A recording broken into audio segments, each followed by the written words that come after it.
They didn't bring pitchforks, but they brought their pen and they were ready to sign up with their checkbooks, and they said, "Bring it on, we want this now." This is episode 274 of the Community Broadband Bits podcast from the Institute for Local Self-Reliance.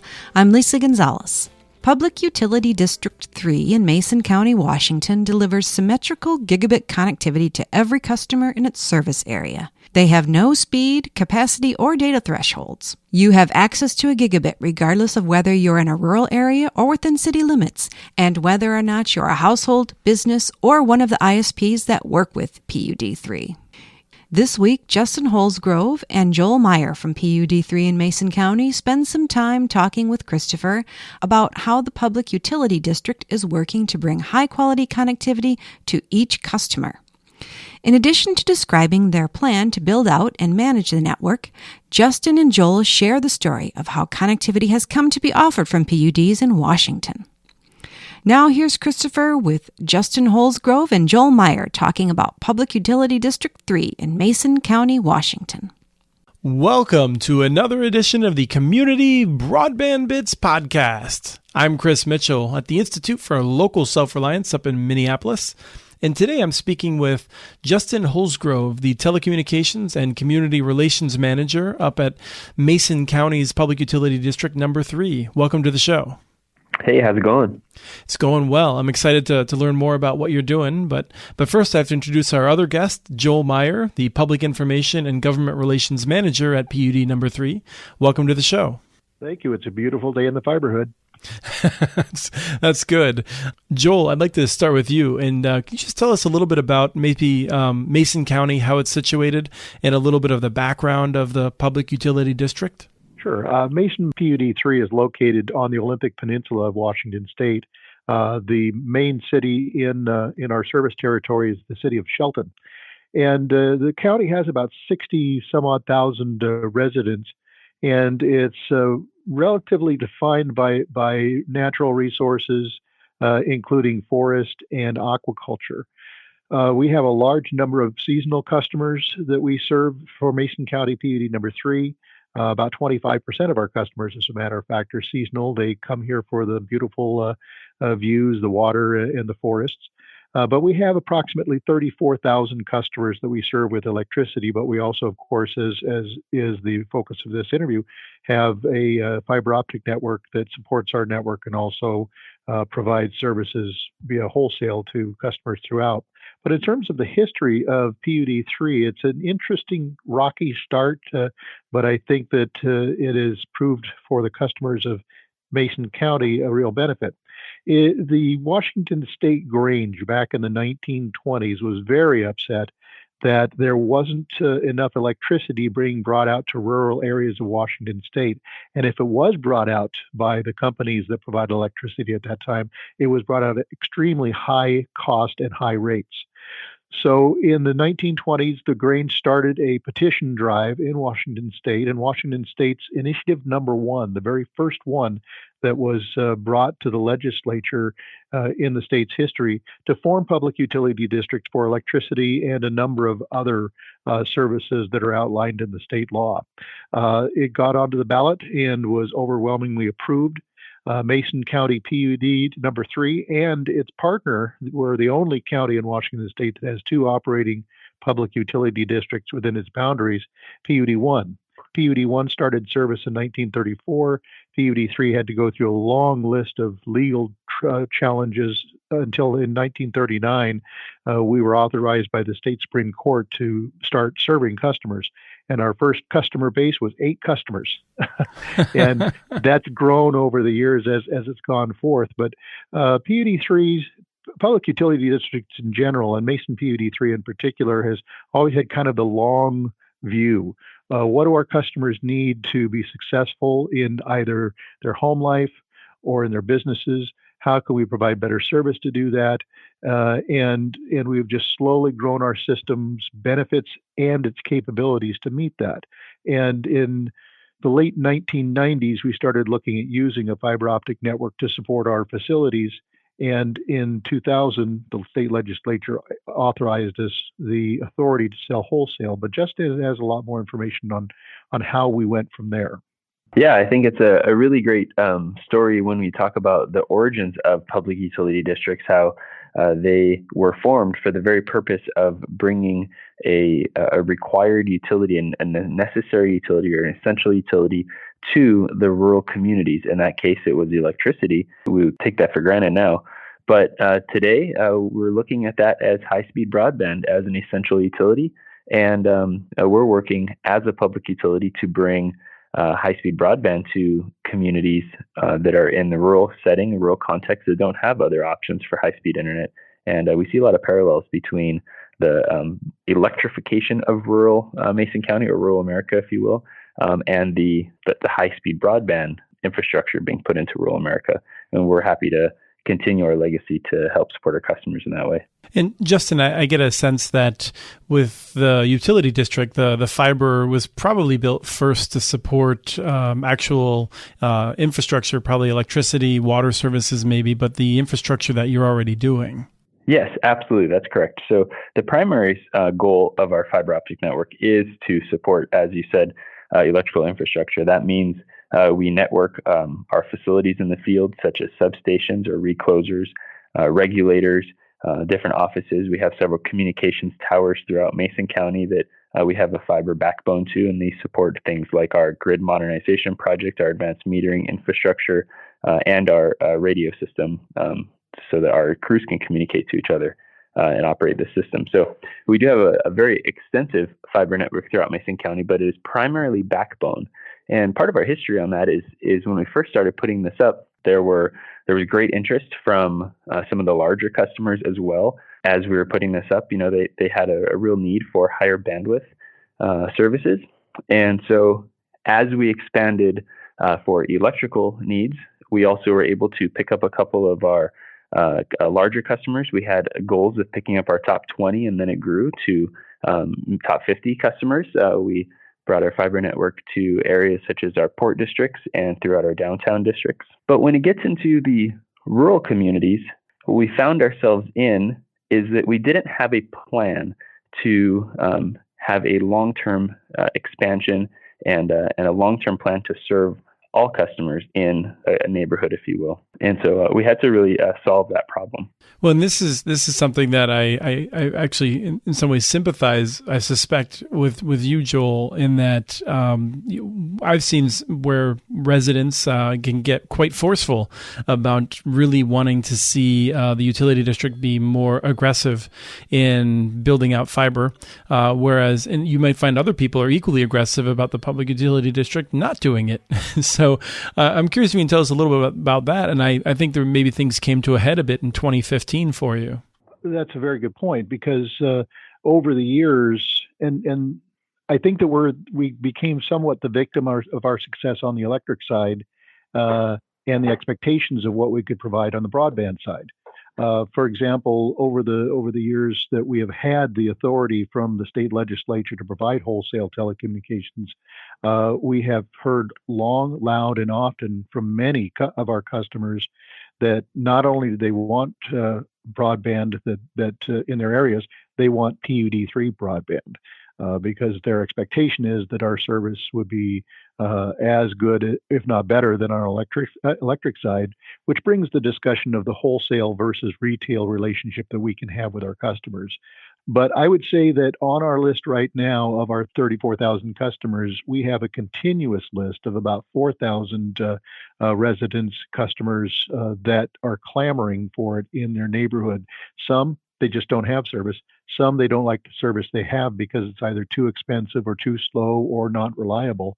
And then they look at us and say, well, you're always reliable with your electricity and your prices are pretty good. Why don't you work to get it out to us so that we can have the same type of quality for our broadband?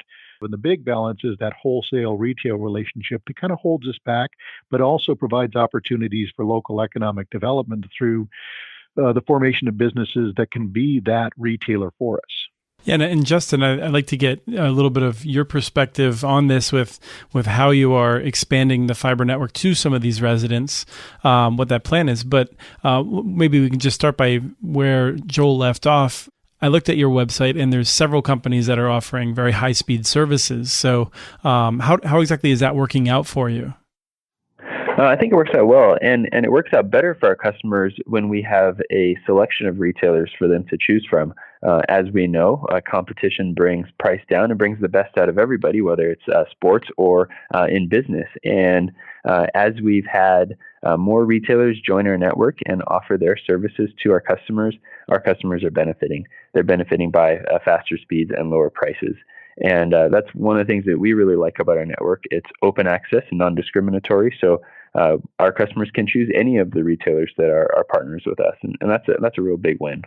Justin, let me ask you this, because one of the criticism we've heard, sometimes in theory, sometimes in practice, is that in an open access environment like you have, in which there's actually a fair level playing field, inevitably one or two firms capture most of the market anyway. Is that something you see, or is the distribution of subscribers split a little more evenly among the service providers? We have a handful of service providers. They all are participating, from my perspective, at a level that suits their business desire. So we have one service provider that maybe isn't so much interested in growing their business. Their desire is to focus on the handful of customers that they have, and they're doing well with that. We have another business retail service provider that's been there since the beginning, and they have the majority of the customers because they have maybe a more robust name and the history there. And we have one who's a little bit newer, and they're doing a really good job of being competitive and doing a lot of marketing and advertising about the benefits of fiber all the way to the home. And so they're, as we expand the network, are picking up their share of customers as well. So it seems to work out really well for us. We also have two providers that are focusing on business or enterprise services, and that's a really good niche for them, and that's working out well for them as well. They aren't interested in doing residential, and in some cases not the other way, vice versa. So it seems to work out well. Right. I think it's a really good perspective. A reminder that even if a business isn't capturing a massive part of the market, they might be fine with that. So it's a good reminder. So how are you expanding the network given all this incredible demand to go further with it? Yeah, well, Chris, I want to go back a little bit to that 2015 kind of point that we ran into, and I think that's a good place to tell the story of where we sort of pivoted with our network. We have expanded the network to most of, not all of, but most of the areas where we need it for the electrical distribution system. While that's always growing, Mason County is a defined area, and we're pretty well spread throughout there. We've also worked with NoaNet, and we've established several cell phone contracts with cell phone towers, and they have paid to expand the network to some areas as well. So we have a pretty wide spread of backbone. NoaNet, for those who haven't run across it, is the Northwest Open Access Network. And let me strongly encourage you, if you're unfamiliar with it, to go back in our archives a little bit. We've done several interviews with them. So, Justin, please pick up with how you're expanding it beyond the electrical and where it was in 2015. So in 2015, we really were making a pivot, or beginning to make a pivot, with our philosophy on how we approached the expansion of our fiber network. As you know, we've talked about this. We're able to sell the excess capacity on our network, and with fiber in today's optics and electronics, that is near limitless. And the only thing that we were limited by were the actual physical connections, the physical strands of fiber. So we were just really working hard to try to figure out, what's our philosophy? What are our construction standards? How are we going to engineer and design this? We're a bunch of electric utility folks, not so much telecom folks. And with electricity, it's easy. You find the wire and you cut it back and you put a hot clamp on it, and there you go. But as you know, with fiber, it's a little bit different. And so as we were exploring on the construction side on how to do this, we were really getting a lot of pressure and interest from our customers to expand fiber to them. Everybody wants it, and they want it now. And so we had a high-speed broadband expo where we invited all customers in. We focused on several areas that were rural, focused on several areas where we thought there may be some possibilities of doing some pilot project expansions. we had over 800 people join us on a Thursday evening, I believe it was, in May of 2015. That's and crazy. They didn't bring pitchforks, but they brought their pen and they were ready to sign up with their checkbooks. And they said, "Bring it on! We want this now." When 100 people show up at a meeting on a Thursday night, that's considered huge. 800 is off the charts. So congratulations and I guess caution. But yeah, I think you're on it there. I don't know that we were so wise with this. It was all part of the process, and the process was necessary. But we had 800 people ready to sign up right now, and that was a big deal. We had a place for them to share their interests, record their address. We had this thing where you could stick a dot on your home location in Mason County, and so we have this large poster-sized chart of Mason County that looks like it has the chicken pox because everybody wants it all over the place. And so we had a bunch of stations that could meet our retailers, the active ones that are on our network, ones that are interested in expanding, see their services, and really, it was a positive step because it made a very clear, it made our customers' interests very clear. They want to see the fiber network expanded. And unfortunately, you mentioned caution. We have this term that we sort of developed around that time called anticipappointment. And this is where people are anticipating something but are disappointed when they can't get it. And that really sort of became the theme of our fiber network. Unfortunately, that was never, the intention, but that kind of became a reality. So we went from 2015, from that big kind of landmark event to really needing to buckle down and get our construction standards figured out. So we tried we had been working on several different, distribution models, and we were able to identify a couple of ways that we wanted to go about it. We moved into a distribution hut and an RC terminal, ready to connect terminal model for our neighborhoods, and we focus on areas where there's overhead power or where there's conduit available.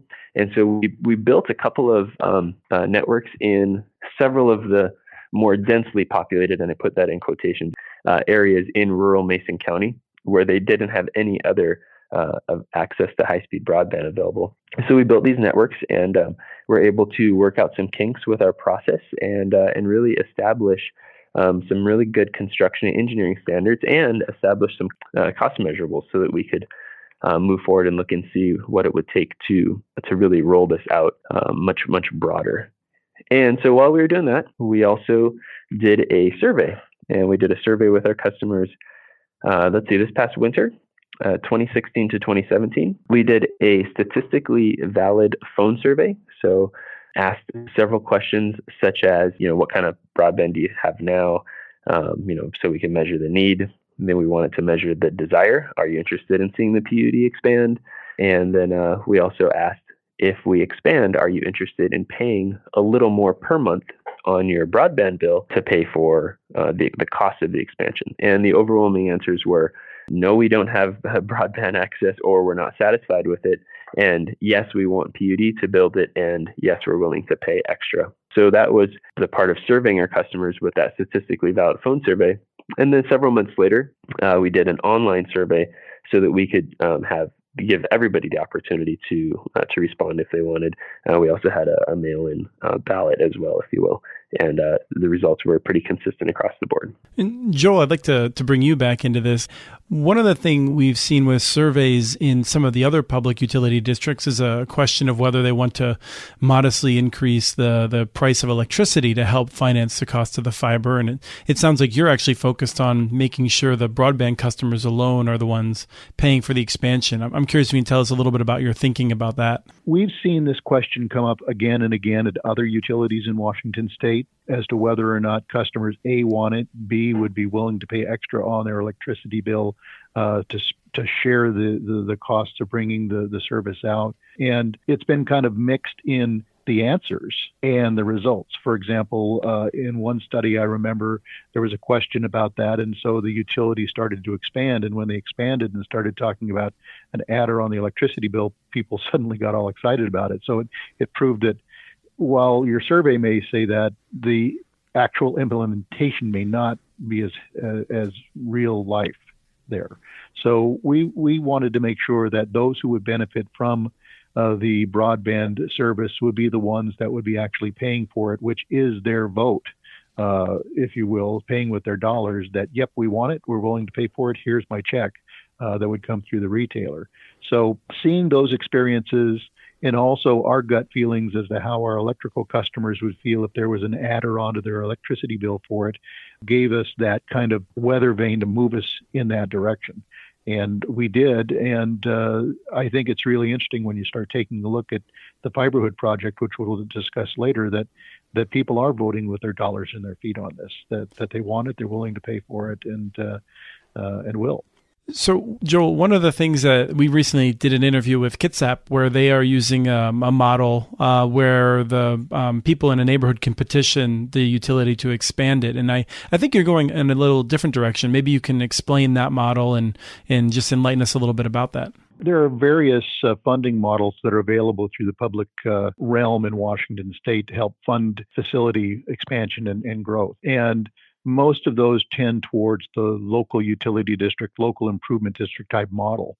They're very, very intricate and cumbersome and take a long time to form and also to close out.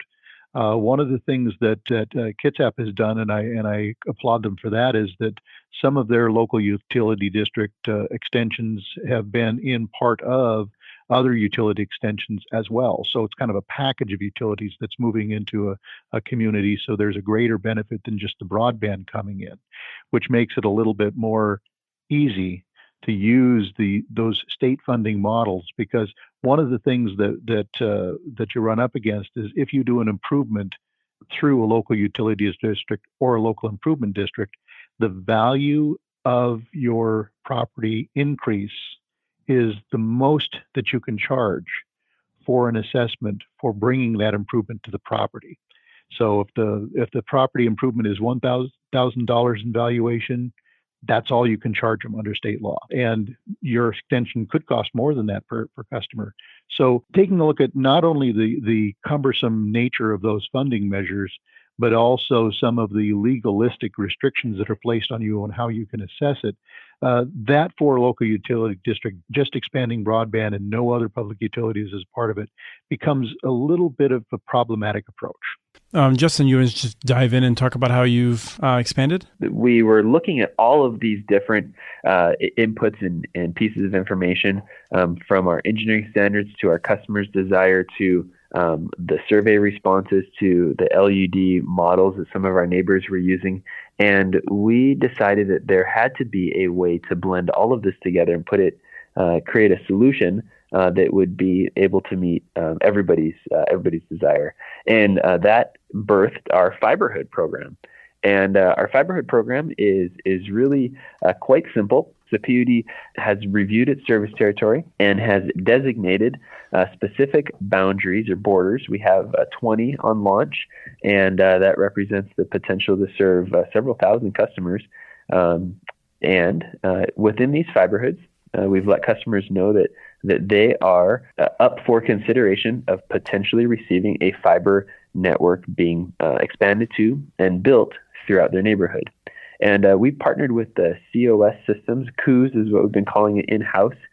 Systems are out of Sweden, and they have a fantastic software platform that we've been using to communicate and interface with our customers on this. That's the Service Zones platform, right? So our customers log on to our website, pud3.org/Fiberhood, and they launched the COS Systems Service Zones application. And all they have to do is type in their address. If their address is within a Fiberhood, then they're able to make a commitment. And once 75% of the customers within the Fiberhood make a commitment, PUD3 will extend fiber and build a distribution network to serve them. It really is quite simple, and it's been very, very successful so far. As I mentioned, we have about 20 Fiberhoods. We launched it in early August, and we have several that are very, very close. One Fiberhood is about 7 signups away, and we have others on its tail. So very excited about that process, and we're looking forward to launching that. I'm curious, the ones that are the most popular, that are the closest to hitting fruition, are they ones that have zero service providers currently, or are they ones who are more, they have an option but they're not happy with it? We didn't qualify customers that have other service provider options in Fiberhoods. And so really, if you're a Fiberhood, you have a DSL or worse. And so these people are ones that don't have any high-speed broadband options available. We have several providers in Mason County, and we are staying out of their territory for several reasons. The first is we want to focus on those that don't have service, just like that public utility model in the beginning that we talked about. We want to make sure we're providing service to those that don't have it available. We also don't want to infringe upon or overbuild a private company. That's their deal, so they should be working on that. And we also don't want to expand a network very near them, in which case they would then overbuild us, and that's no good either. So we have our focus on customers that don't have other service options. Some of my more aggressive listeners, and myself included, would say, well, I hope that over time you will be expanding your network to everyone. Presumably it will be up to people themselves whether or not ultimately you are competing with some of the existing providers. Just in the sense that while I certainly agree with you that you want to be careful about respecting the private investments that others are making, to some extent, you may see some negative side effects if you have part areas that have a high quality network and areas that are served but served poorly by a cable company or something. They might get more frustrated. So, in the longer term, I'm curious if you think that you'll be expanding that network into more areas. I would say that in the longer term is a long term for us.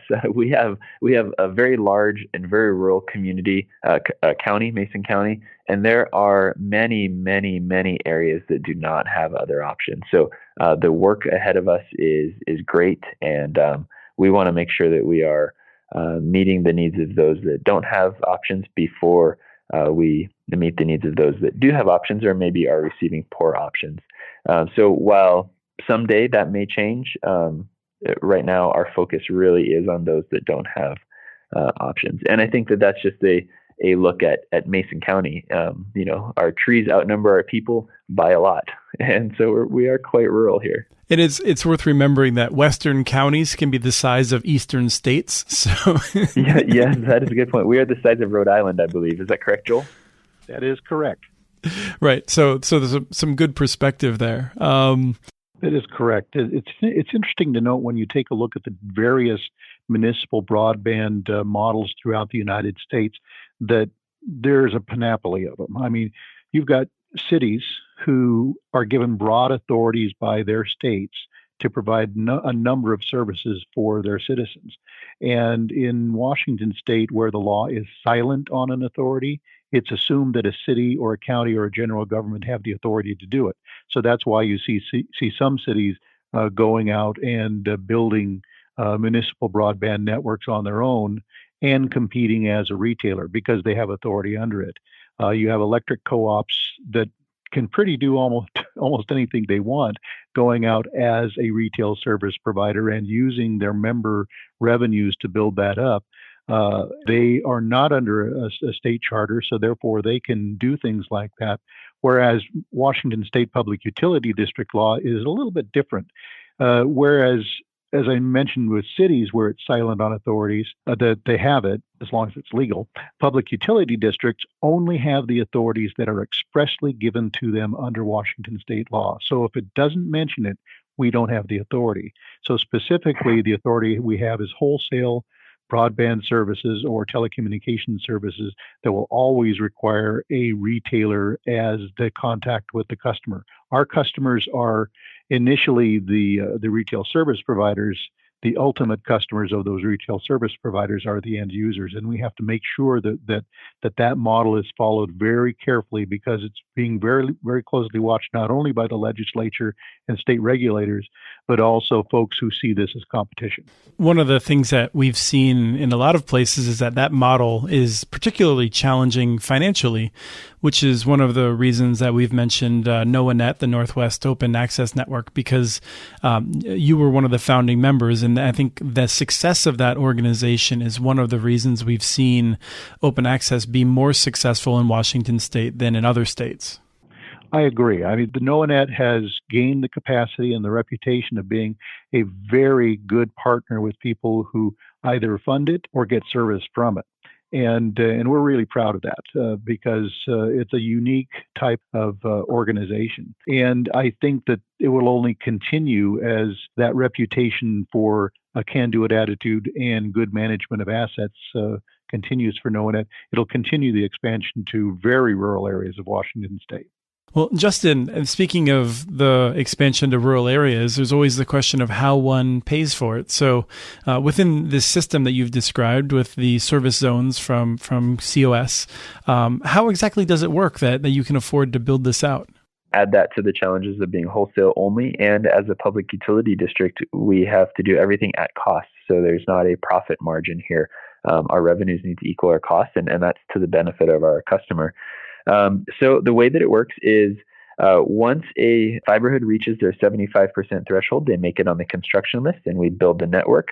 We have what we're calling a construction adder. This would be a $25 charge per month on top of the customer's internet retail service provider's bill. And this $25 per month is to recover the cost of building the fiber extension, the distribution network, and all the way to the home. So we're building all the way to the home with fiber. And this $25 per month will last for 12 years. So it is a 12-year term. And if a customer comes in and takes service on day one, and we build to their home and connect them, they take internet service, then they pay that $25 per month. But maybe life happens 2 years down the road. They move or lose their job or life changes somehow. And they say, gosh, I just can't afford to have internet again, or right now, then they don't take internet service and they don't pay that $25 per month. On the other side, let's say somebody maybe has a piece of property that they haven't developed yet, but they still are interested when they do move into the county to get fiber. They may sign up on the COS software and say, yes, I'm interested, but once they reach their goal and once we build the network, they're not ready to connect. Maybe 6 years down the road, they do show up and they build a home and want to connect it to fiber. Well, their $25 per month starts when they start taking service, and it only lasts until the end of that 12-year term that the Fiberhood is under. So it really is tied to only the customers that are taking service are paying to help recover the cost of the investment. And I think we talked about that earlier in the show. That was pretty important, that we weren't having all electrical subscribers subsidize the cost of the fiber expansion. And even within the Fiberhood, if you weren't interested in it, you didn't sign up for it, you're also not paying for it.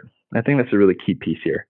I think one of the things that may help you out with that, where that may not be as viable in other areas, is that you are building to areas where they have no choices. And so you know that you're going to get a lot of people to connect. And so you don't really have to worry too much that those economics won't pencil out for you, I'm guessing.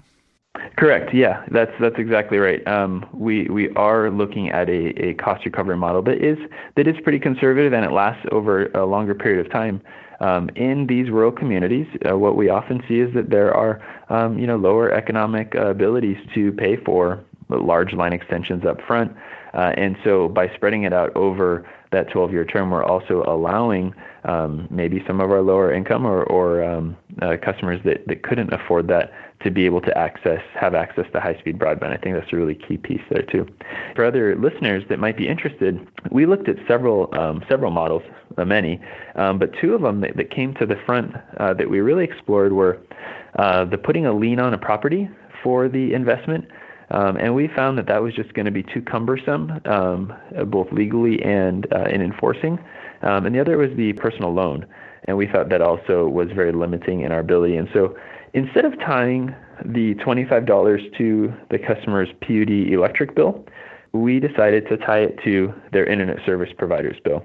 That way we could ensure that if you weren't taking service and therefore weren't benefiting from the network, you also weren't contributing to it. Our customers, I will say, in the survey preferred it to be on the PUD's bill. I think it's because we're a trusted community partner, but we found that there were some struggles with that. If a customer didn't pay their internet bill, could we disconnect their electricity? No. If a customer didn't pay their electricity bill, could we disconnect their internet? Well, that really wasn't tied together.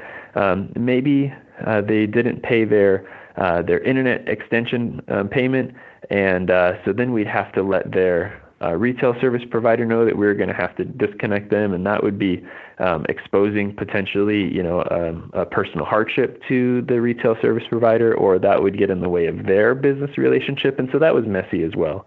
And so we found that putting that $25 construction adder on top of the $35 per month for gig service, which goes to the retailer bill, it just became really clean and a really nice defining line on who's paying for what service.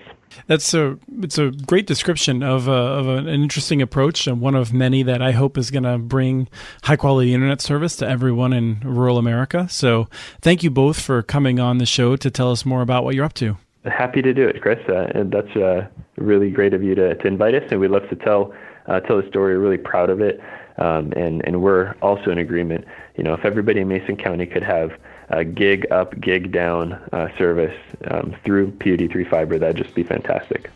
Thank you. It's been a pleasure. That was Christopher with Justin Holsgrove and Joel Meyer talking about Public Utility District 3 in Washington and how they're bringing high-quality connectivity to every customer in Mason County. We have transcripts for this and other Community Broadband Bits podcasts available at muninetworks.org/broadbandbits. Email us at podcast@muninetworks.org with your ideas for the show. Follow Chris on Twitter. His handle is @CommunityNets. Follow muninetworks.org stories on Twitter. The handle is @muninetworks. Subscribe to this podcast and the other ILSR podcasts, Building Local Power and the Local Energy Rules podcast. You can access them on Apple Podcasts, Stitcher, or wherever else you get your podcasts. Never miss out on our original research by also subscribing to our monthly newsletter at ilsr.org. Thank you to Arnie Huseby for the song Warm Duck Shuffle licensed through Creative Commons, and thanks for listening to episode 274 of the Community Broadband Bits podcast.